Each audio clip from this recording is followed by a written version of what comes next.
We now move on to the session whereby we ask our distinguished panelists to ask questions. So I will just read a few questions from the ones. So I'm using this opportunity again to remind our distinguished audiences to please send in your questions, and I will try as much as possible within the limit of time to read the question to the panelists. The first question from the audience comes from Dr. Desalegn from Addis Ababa University. He asked 3 questions, but they are related, so I'll just read one of them. It says, what do you suggest that are preventing, what are the issues preventing or reducing mass movements, or how can we reduce mass movements of Africans from Africa? So what do we need to do in Africa to prevent the exodus, if we call it that way, of especially youth from Africa? We know these youths, young people are leaders of tomorrow. If our leaders are exported, so we should not complain about old people in the continent. So what's your suggestion about that? Your Excellency. Yes. It's very straightforward. We should look inward and ask ourselves, what made those countries where our youth migrate to? What made them better? How did they succeed? There's corruption everywhere, but there's crude and naked corruption in Africa. I'll give one good example. Whether it's fiction or it's true, but I've read it or heard it somewhere along the study of international economic relations. In Brazil, I think it was Brazil, and Indonesia for sure, they once arrested some people who had been looting government money.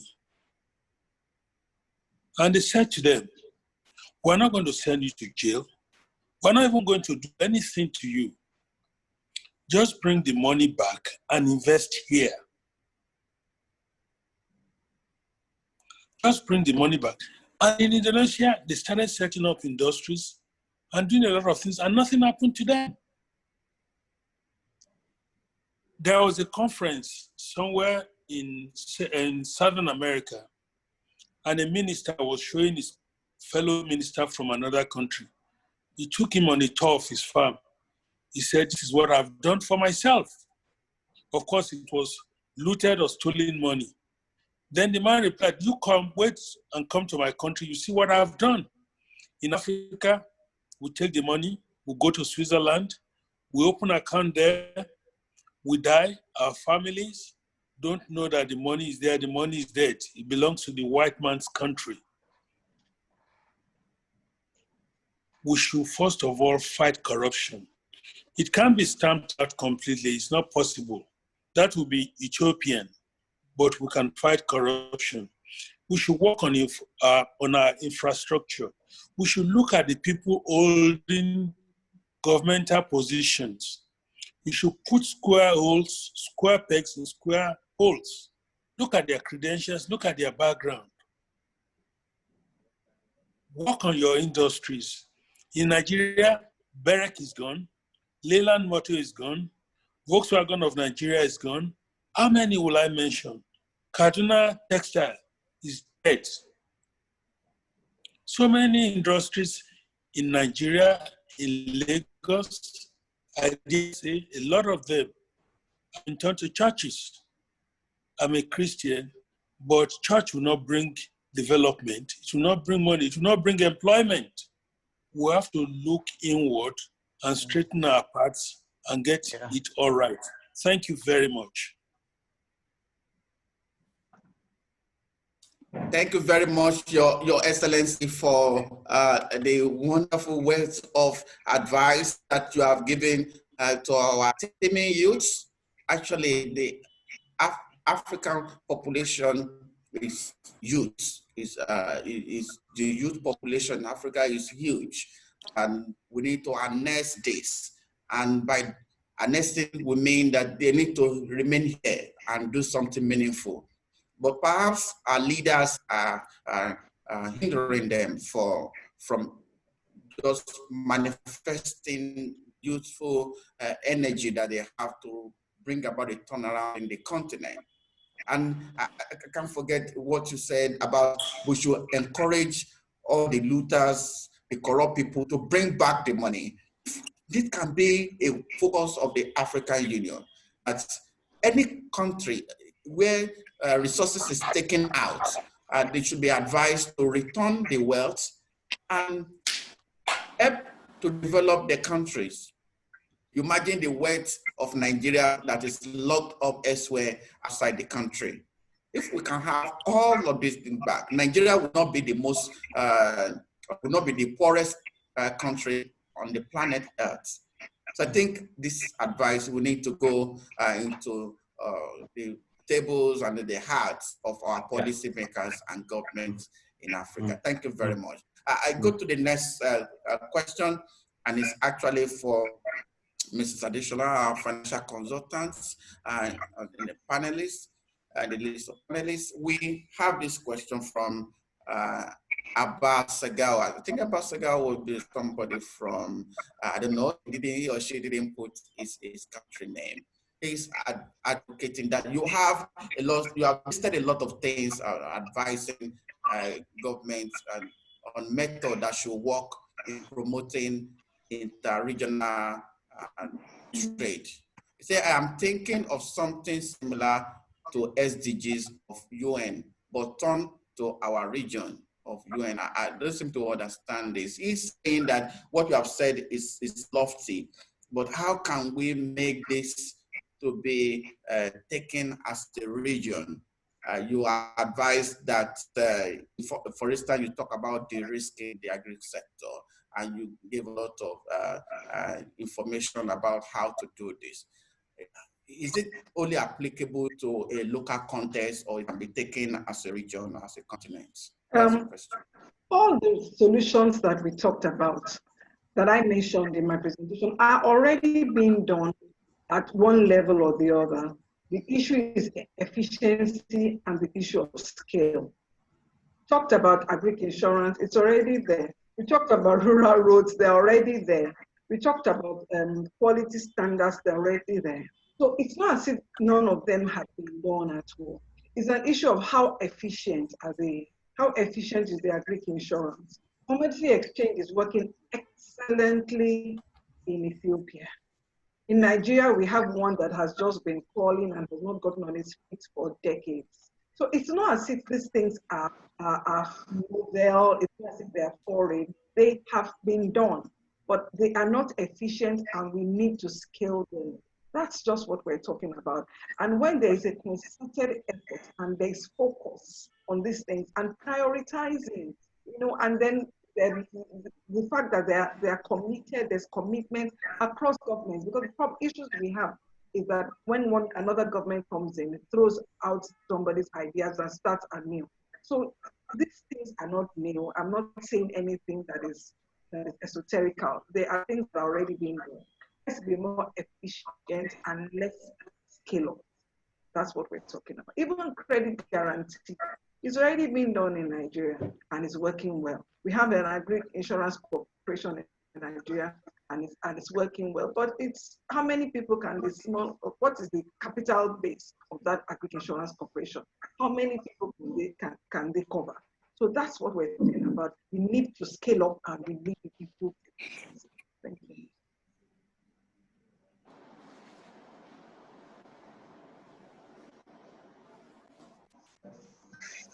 Okay, thank you very much, Ma, for the again emphasizing on what we need to do, that all that you have recommended are not just location-based, they can be taken at scale, either in the region or in the continent. I go back to Dr. Isaac Shiekwa from Uganda. Distinguished panelists, you seem to allude to the fact that it is difficult to have one market in Africa. So why are you so pessimistic? Or maybe what do you need to be optimistic? You are talking about being optimistic about having one market in Africa. Yes. Yeah. Well, where there is life, there is hope, just to start. But I have been doing a lot of analysis of intra-regional and intra-African trade flows. And when you examine the flows in terms of not only values, but what commodities are we importing, what commodities are we exporting, you realize that the kind of commodities we send to the rest of the world are similar, and those that come from the rest of the world into Africa are similar. If we can only consolidate through industrialization, through FDI flows into the continent to start producing some of those commodities, I can assure you the common market will be very, very actual, not just in books. Just to give you an example, when our president, Yoweri Museveni, came to power, the industrial sector was almost at zero. And over time, we have been producing some manufactured value-added commodity, products, and we've been selling to our neighbors who are still troubled, like South Sudan. We sell their cement, we sell their iron bars. These are, manufactured kind of products that can still be bought from other countries outside the continent.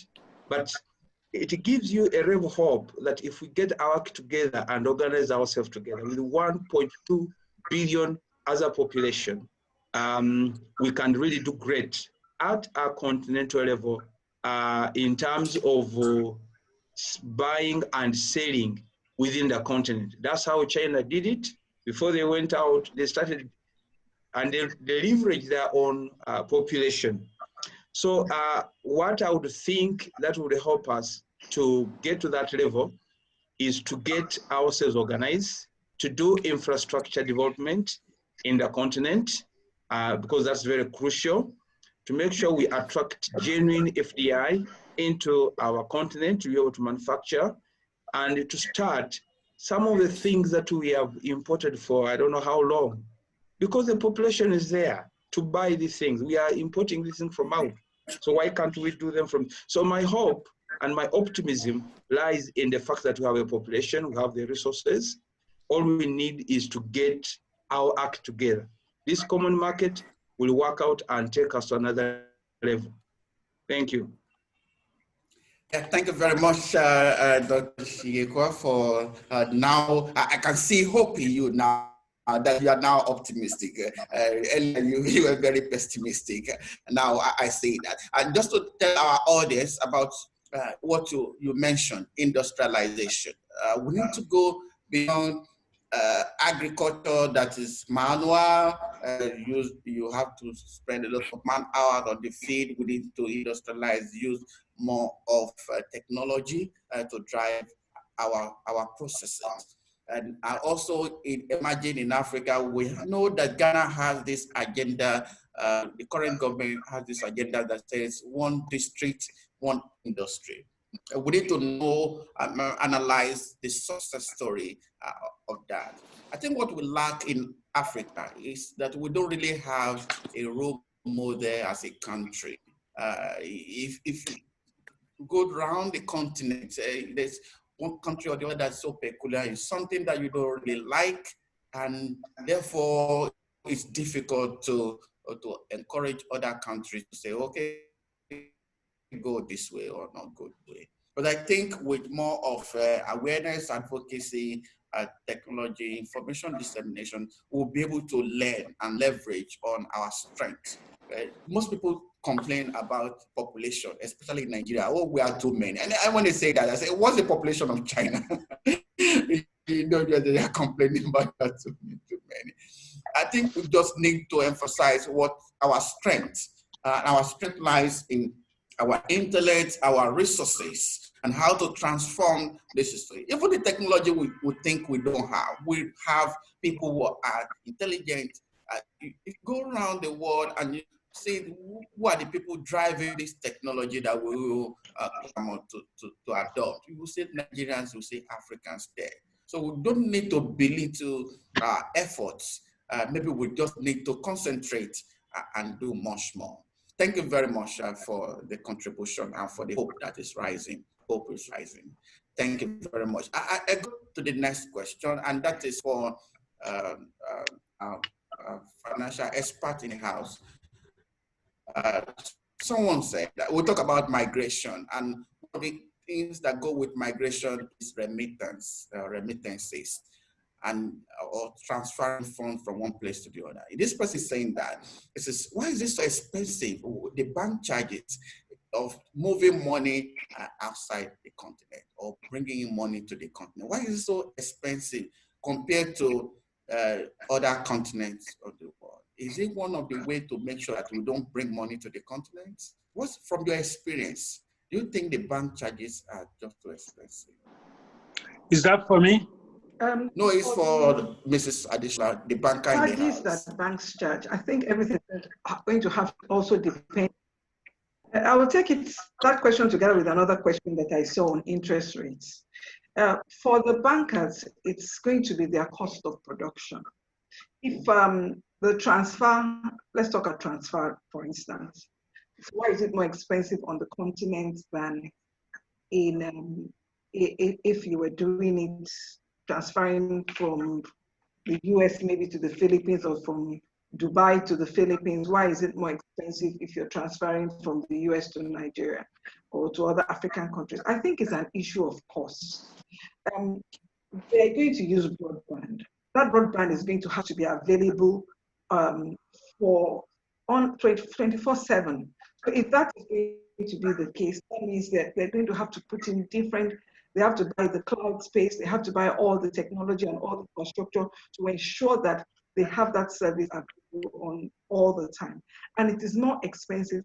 Let's just talk about ordinary data. We all know that people use unlimited Wi-Fi in other outside Africa, but in Africa we don't use unlimited Wi-Fi because we have broadband infrastructure issues. So the same issue that is making broadband expensive for us here in Africa, more than if you were in the US or in Europe, is the same thing that is making transfer costs expensive, because they are also using those same infrastructure for the transfer facility. So all those are the things that affect cost of these transfers. Is their own cost that they now pass on, because they are profit making in business to make money. They pass their cost to the consumer, so that they can make some profit. So that it's that cost of production, cost of setting up the broadband, cost of maintaining the facilities 24/7 that makes it more expensive in Africa. And the same thing with interest rates. For instance, how does a bank get money to lend to you? It takes it from the depositor. The depositor puts money in deposit in the bank. The depositor, it has to get money that is interest that is beneficial to him. Ordinarily, interest rates should be higher than inflation. Otherwise, if I put my money in the bank, it means that I'm going to get less money out than when I put it in, because inflation would have eroded the value of my money. But if I get an interest rate that is higher than inflation, then it will be beneficial for me. So if inflation is high, then deposit rates will be high. And if deposit rates are high, then of necessity, lending rates must be high. So it's not politicians will come and say banks need to reduce interest rates, banks need to reduce interest rates. Banks can only reduce interest rates based on inflation, and inflation is smack on the laps of the politicians and the central bankers. So they will only play lip service, and they will only be politically correct and use the bankers as scapegoats. They cannot take deposits lower than inflation rate, and if the deposits are high, deposit rates are high, then of a necessity, lending rates must be high too. That's my take on it. Doctor, can I just add a rider Yes, to that? you can. I actually want to just corroborate what she just said and come back to you. Maybe in the course that you will add that. Yeah, Ma, you in analysis we make a lot of assumptions. Okay, we assume that everything is okay. Therefore, if inflation rate is increasing, lending rate should increase, and all that and all that. Or the banks are actually charging the cost of transaction. But we also are aware that banks also have what we call hidden charges. Like recently, there was a case with the Access Bank. I think you should be aware of that. They were charging a stamp duty or something, which is not legal.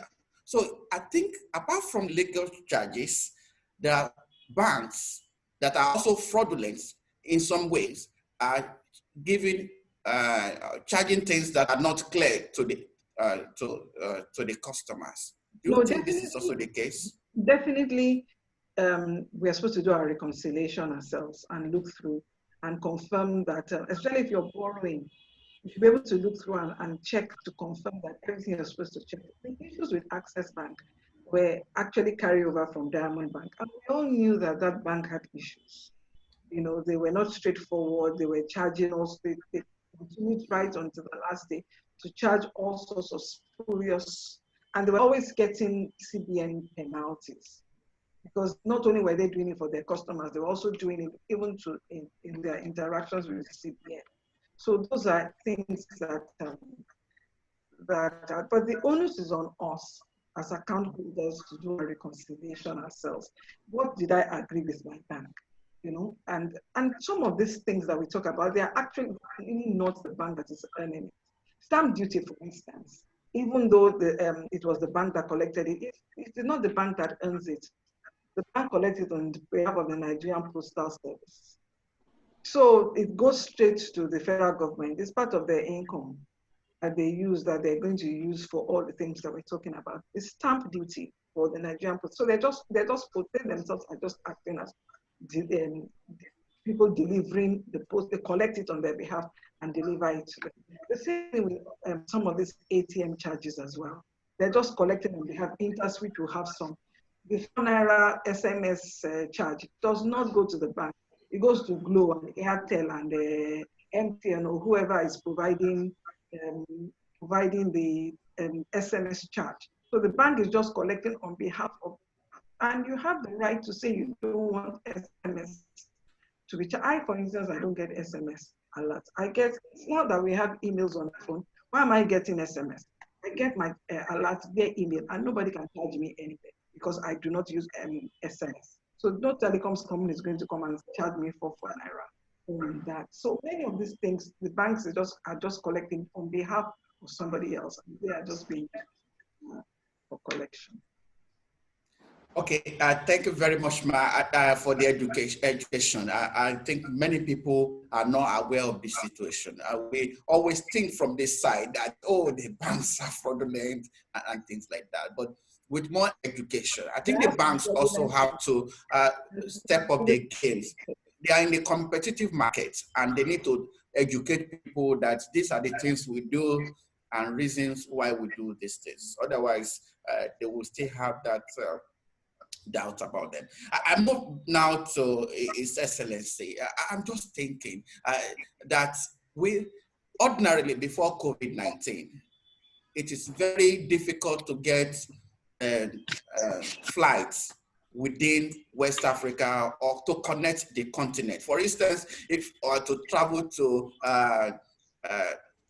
some even part of northern, North Africa or even Southern Africa, I may have to go out of the continent, maybe to the Middle East or Europe before I come back to the continent. Don't you think there's a problem of smart business in that?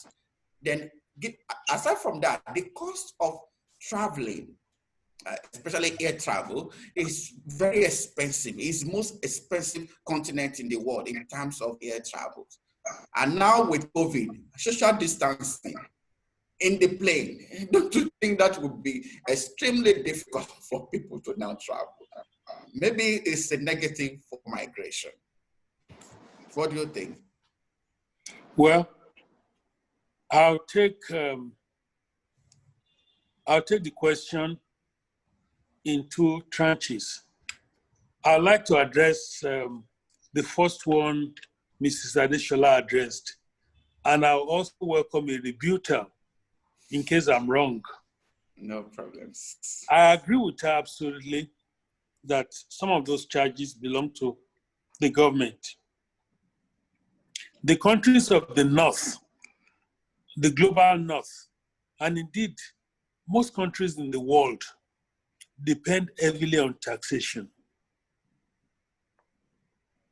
You can't but pay something to the bank or do a transaction through the bank. Don't forget the government is providing the basic infrastructure for your business. So all those little charges are taxes that go to the government. Apart from what the Nigerian situation, since 2002, when about 1.2 billion naira was remitted to Nigeria by people in diaspora, up to last year, it was 23.3 billion. It's a cause for brain drain.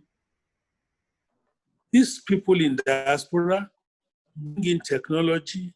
For instance, I just saw one hand washing machine that was fabricated somewhere beautiful. I believe it was an idea gotten from overseas, and they are producing it here.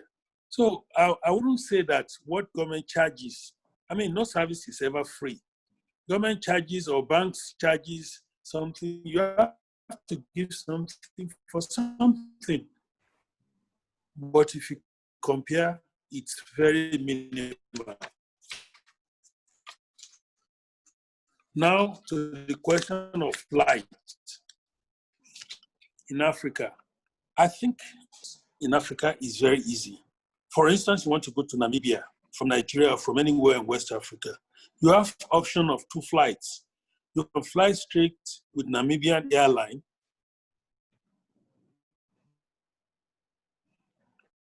You can fly through South African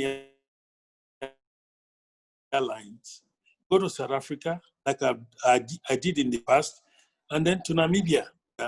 There's a hub there. Other airlines are coming there, international and other ones. Ethiopian Airline and its subsidiary, based in Togo, has made traveling very easy. I know that in West Africa, the hub from Togo is very active, all the way to the Gambia. They use small aircrafts. I think they are called Sky. I can't remember the name now. Sky. Yes. You know, it's a subsidiary of Ethiopian Airlines. Yes. And they're all over the place in West Africa and even in the region, not only in the sub-region, and other aircrafts. So the question of traveling and not finding a flight is not as common as it used to be. You can go, Egyptian Airline comes here, and I believe there are flights between Egypt and Morocco, and flight between Nigeria and Morocco, and to Spain. So I think it's greatly reduced now. I think Doctor was referring to when intra-African trade was just 3%.